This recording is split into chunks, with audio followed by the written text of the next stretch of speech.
kalau kita bicara tangis-menangis, memang banyak orang yang bersedih karena demokrasi yang diharapkan, diupayakan oleh Presiden Jokowi, batal demi keluarga, bukan demi yang lain. Dibatalkan hanya oleh urusan satu kotak kongguan gitu.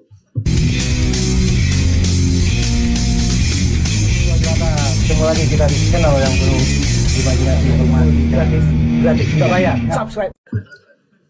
Saya mulai dengan sedikit suasana lain karena tadi guru saya, Pak, teman juga, Pak Salim Said, memulai dengan cucuran air mata, atau dia menceritakan sahabatnya Gunawan Muhammad yang bercucuran air mata.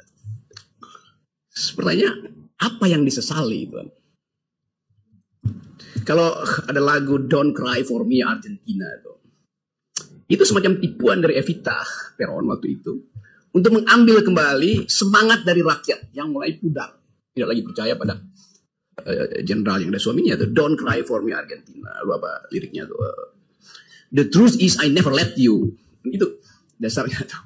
Jadi kalau kita bicara tangis menangis, memang banyak orang yang bersedih karena demokrasi yang diharapkan, diupayakan oleh Presiden Jokowi, batal demi keluarga, bukan demi yang lain. Dibatalkan hanya oleh urusan satu kotak kongguan gitu.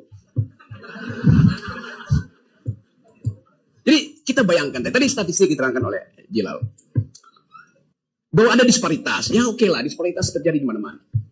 Tetapi tadi saya dapat berita bahwa, bukan berita, semacam snapshot dari TikTok. Seorang perempuan di Subang mengulas fenomena bertebarannya baliho Kaisang di desa-desa di Jawa Barat.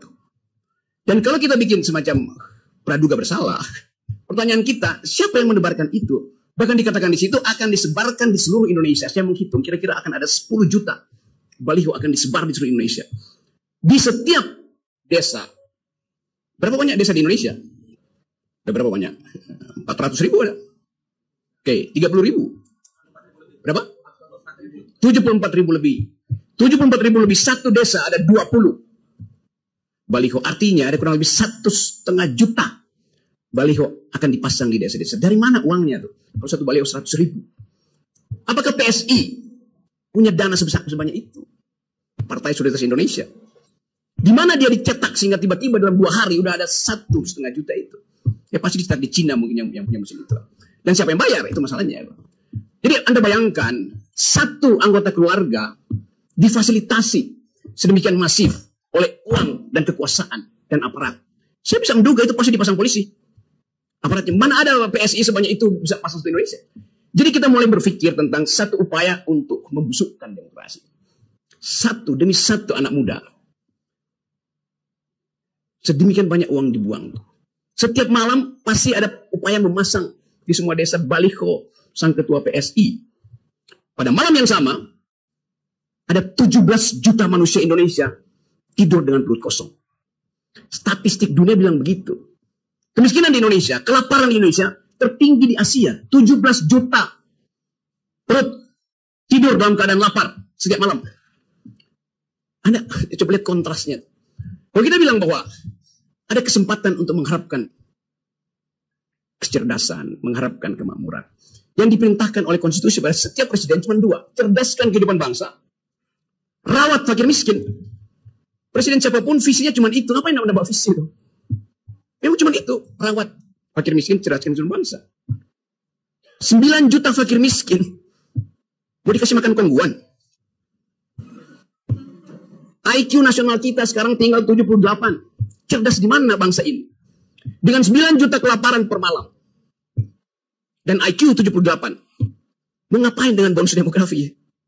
Dari awal kita lihat bahwa pemerintah Presiden Jokowi membatalkan ide utama dari konstitusi. Yaitu cerdaskan kehidupan bangsa dan rawat fakir miskin. Yang ketiga bahkan dicoba-coba ikut serta dalam perdamaian dunia. Presiden Jokowi nggak pernah pidato seperti Erdogan pidato untuk pro Palestina.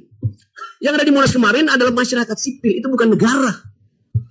Dan impactnya Pak Jokowi bilangnya kami membela. Ya membela itu tahapan paling awal. Membela tanpa mengirimkan bantuan itu harus omong kosong ke Palestina. Korea Utara ngirim, bayangin, komunis bantuin Islam di Palestina. Dia kirim peralatan perang bahkan. Indonesia, negara dengan mayoritas, hanya bisa kasih nota diplomatik, hentikan ceasefire di situ. Ya semua orang juga bicara begitu. Jadi saya mau lihat suasana ini dari segi tadi. Yaitu tadi kita mau lihat apa yang salah di dalam demokrasi kita. Sehingga mereka yang paham tentang value, democratic imperatif, selama 9 tahun diam, dan 2 hari lalu menangis di depan TV. Apa nggak bego tuh? Ngapain nangis? Artinya dari awal dia tidak bisa mendeteksi bahwa dia membeli kucing dalam karung selama 9 tahun. Saya membeli kucing dalam karung, dan saya nggak mau beli. Karena karungnya bolong, dari awal saya tahu kucing mana yang ada di situ. Kan itu dasarnya gitu kan. Jadi apa yang kita sebut sekarang sebagai upaya untuk menghasilkan dignity, apa namanya, martabat sebagai bangsa, nggak ada. Nggak ada satu fasilitas pun di dalam olah pikir kita yang memungkinkan kita percaya bahwa akan ada dignity pasca Jokowi pasca Jokowi di-impeach. Kita mesti membayangkan satu radical break hanya mungkin terjadi kalau prosedur demokrasi dibatalkan total. Karena itu prosedur demokrasi sekarang ada peralatan Jokowi untuk memperpanjang dinastinya. Itu prosedurnya. Pakai semua aparat. Jadi kita batalkan dulu prosedur yang dibuat oleh Jokowi, baru Anies bisa menerobos halangan itu. Baru Prabowo bisa lega bahwa dia masuk sebetulnya dalam koridor yang sudah dibersihkan. Baru Ganjar itu bisa berpikir, oh iya saya bukan jadi petugasnya partai. Kan itu dasarnya. Jadi kalau kita mau berpikir radikal tentang demokrasi hari ini, tidak ada hal yang lebih patetik, patologis ketimbang apa yang diperbuat oleh Jokowi di Mahkamah Konstitusi. Karena itu kita menginginkan, dan saya kira harus terjadi satu ucapan yang masuk akal dari Pak Jimli Asidik. Dari forum ini, saya minta Pak Jimli Asidik. Anda asidik, bukan as. Itu, kita niatkan itu. Karena soal ada keraguan-raguan pada Pak Jimli itu. Dengan mengirim sinyal. Ucapkan aja bahwa saya akan melakukan keputusan yang bersifat radical break. Itu dasarnya, baru kita percaya bahwa dimungkinkan kemuliaan tumbuh lagi. Jimli Asidik bilang bahwa ini republik rasa kerajaan. Kita tunggu konsekuensinya. Kalau dia bikin keputusan yang moderat, itu artinya dia bagian dari punakawan kerajaan. Yes, logikanya begitu. Bicara untuk nyenang-nyenangkan aja. Tapi kita percaya bahwa Jimli Asidik didesain oleh alam semesta untuk jadi messenger, the new kind of democracy itu. Jadi tolong viralkan ucapan saya supaya sampai pada Jimli. Dari Australia saya masih hubungan dengan dia. Saya bilang, Anda diminta untuk jadi seorang etikus, bukan sekedar seorang teoretikus dalam kebijakan negara. Dan itu yang kita inginkan. Rakyat ini menunggu seorang etikus, menumbuhkan kembali harapan. Kesempatan itu ada.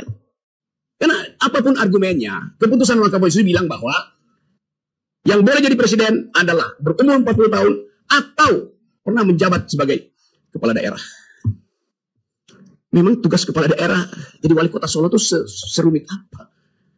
Setiap malam saudara Gibran bisa telepon semua konglomerat di situ untuk bikin proyek. Dia bisa telepon semua BUMN. Erick Thohir setiap minggu bolak-balik ke situ. Nggak ada susahnya jadi wali kota Solo. Tetapi kenapa itu diistimewakan pada dia? Lebih sulit jadi rektor Pramadina daripada jadi wali kota Solo. Yes.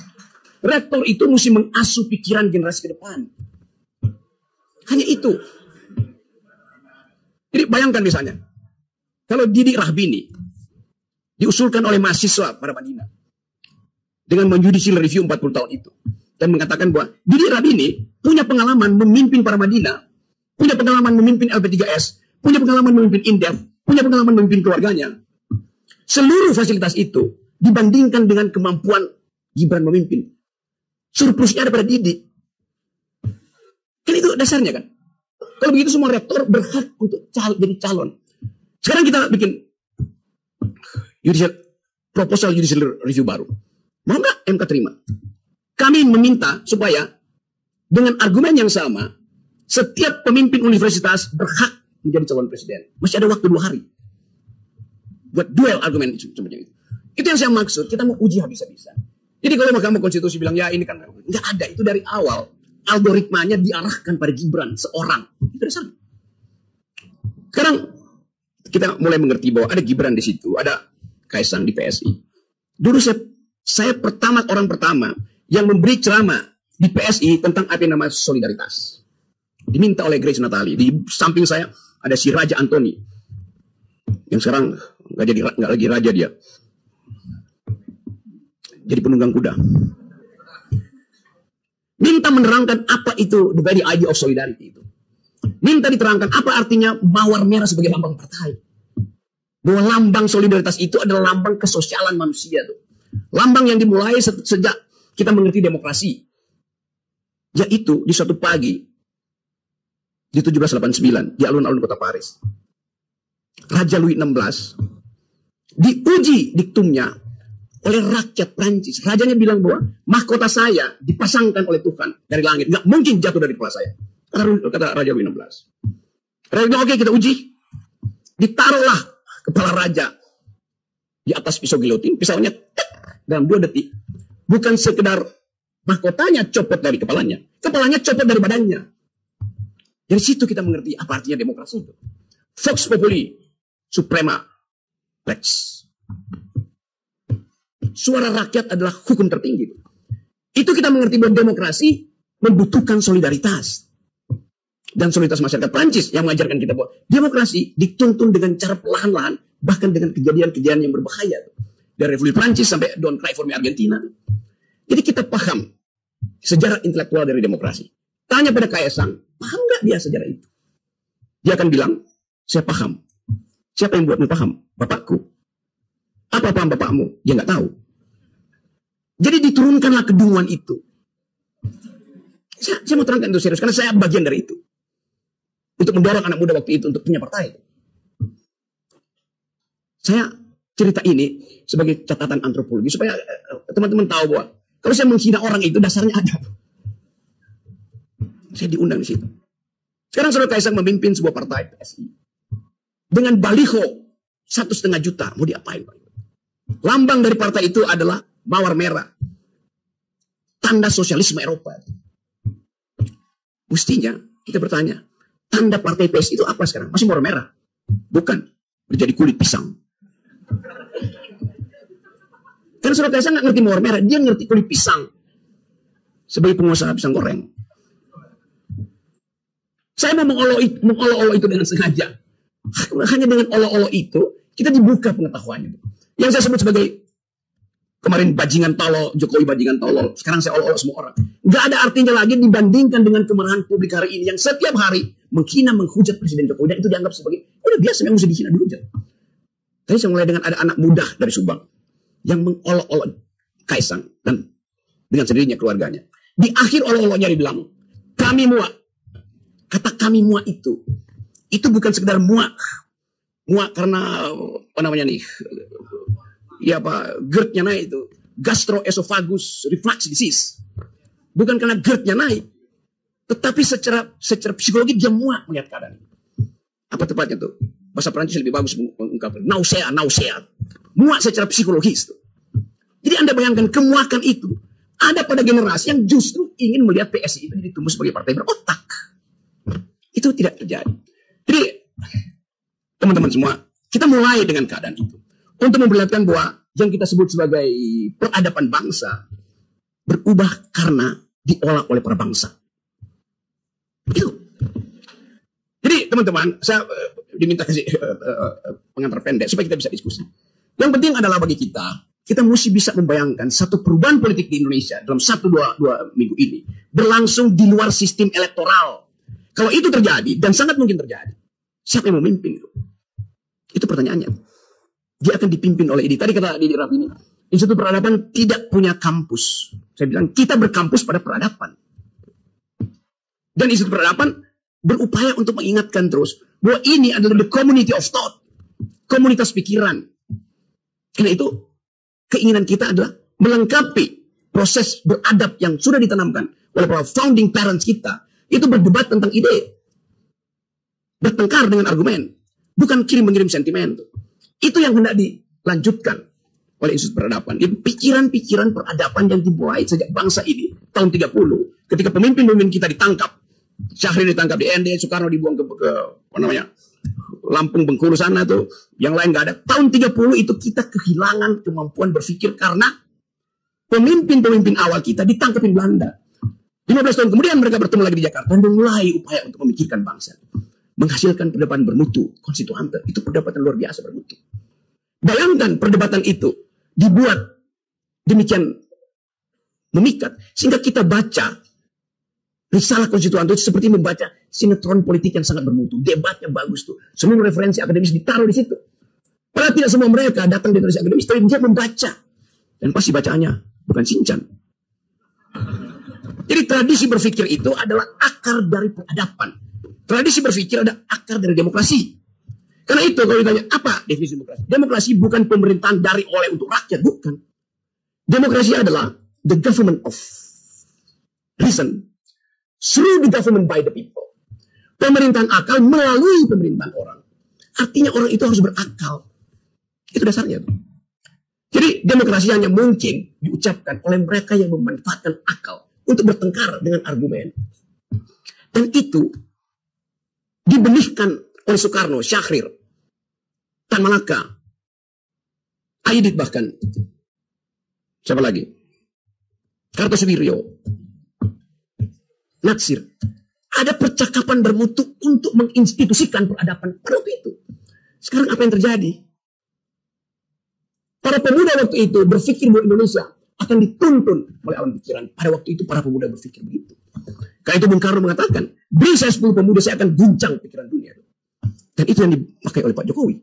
Saya beri 1 pemuda, saya jadikan dia wapres. Rasanya lucu gitu.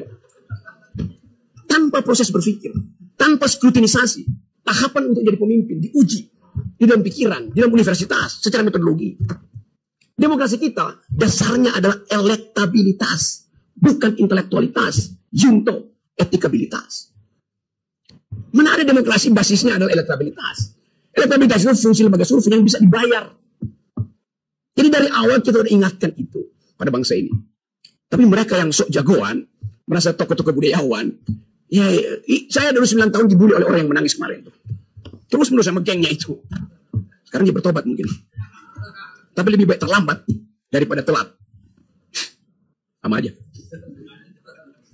Jadi teman-teman semua, kita akan diskusi. Itu pengantar saya untuk membuat saudara marah pada keadaan. Dan jangan lagi menangis. Karena tangisan itu bisa berarti keperikan. Anda ingat Swangsong disebut nyanyian angsa. Karena angsanya seolah padahal itu ada tangisan angsa. Angsa itu menangis sedetik sebelum dia ditebas lehernya. Jadi dalam namanya opera Rusia, Swangsong itu artinya angsa yang menjemput kematian. Kita mau ubah negara ini supaya satu waktu kita bisa katakan bahwa Institut Peradaban memelihara bibit peradaban demokrasi supaya tidak berubah menjadi tangisan angsa. Terima kasih.